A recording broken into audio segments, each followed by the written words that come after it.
of Sydney's oldest private schools will become co-educational. Newington College will gradually transition to co-ed from 2026. And while there is widespread support for the move, not everyone is happy. I suspect our next guest is in that latter category, former Labor Government Minister Graham Richardson. Richo, great to see you. You don't like this move?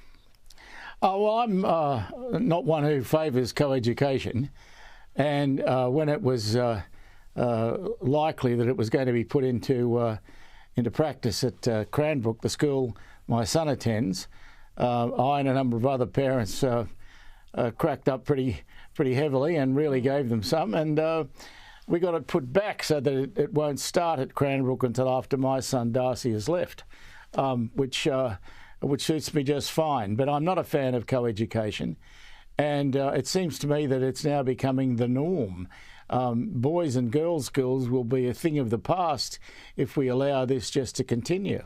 Yeah, but what's wrong with it, Richo? I mean, isn't it 2023? I mean, I went to a girls' school. I've got a little girl and a little boy, but I actually don't want them to go to a single-sex school. The reason being is because it doesn't really reflect, the real world.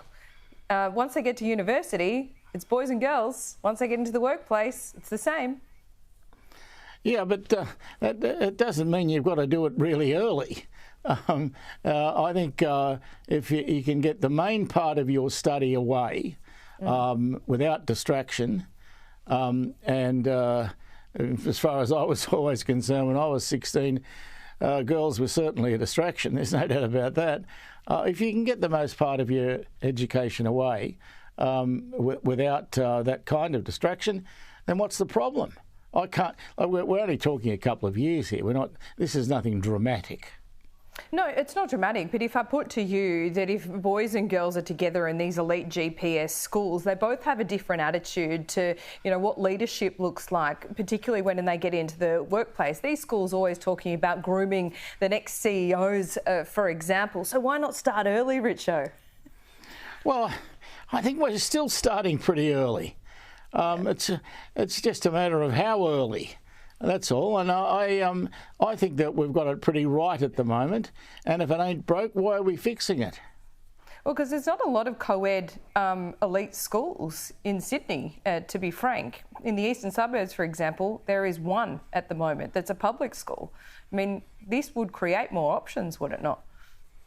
Well, it would create more options, but why do we need them? I don't detect some great movement out there to bring about co-ed schools.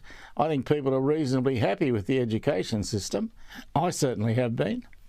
Yeah, and look, I've got to disclose this, Richo. I've put my little girl down for Cranbrook, so it'll be well after Darcy leaves, so don't worry about that. But more seriously, Richo, I think there's a lot of pressure on young boys at the moment to the way they treat women, the way women are viewed, etc. Some of it fair and unfair. But wouldn't this help in that social aspect, do you think? Or are you just worried about... Well, I mean, why do you think girls are such a distraction? Well, I'm not going to go into that in great detail, I'm afraid. Oh, come on, Richo. No, I'm not that stupid. I only look silly. But I think, if you're falling in love, and that's what young boys do, if you're falling in love, you're not so interested in study. I'd rather just get the study over and then whatever you need to do after that, go for it. But I would be...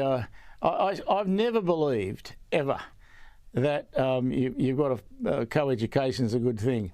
And yet it now seems to be becoming the norm. I think there'll be very few single boys or girls schools in the future. Yeah, look, and what we have seen is two boys' schools, elite boys' schools, Newington and Cranbrook, move to have co-educational schools. What we don't see is girls' schools welcoming the boys in. Would you feel more comfortable if it happened in the reverse way? Of course I would, but it won't happen the reverse way. Why not? Because the girls don't want it, actually.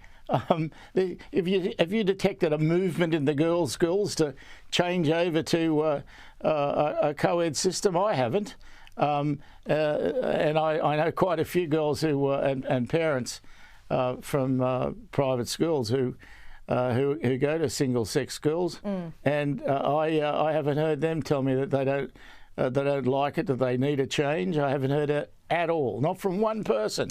Well, you've given me something to do. I'm going to follow that up because you're right. It doesn't mean it's not happening, it just means I haven't looked into it. So I'm going to do that. Richo, before I let you go, and I love having you on the show, it's been too long actually. You're worried about girls' influence. Is there something that happened while you were at school? Are you speaking from experience here? No, I think I was handling it reasonably well, but I saw some blokes who fell in love when they were 16, and it didn't really help them at all. Well, how did they end up in the end? Did they become CEOs or? No, neither of them became CEOs that I can remember, but they are. I think they both did fairly well in life. Are they still in love? But if you're at Morris Brothers Cogra in those days, it was a school that did very well academically, despite the fact that it was from a somewhat poor area, and it wasn't a GPS school or anything, but it did pretty well. It did. Richo, pleasure to have you on the show. We agree to disagree on this one. We'll see you soon. I think we can do that without trying to wreck the friendship. I think we can survive. I think we've survived. Richo, we'll see you soon. See ya.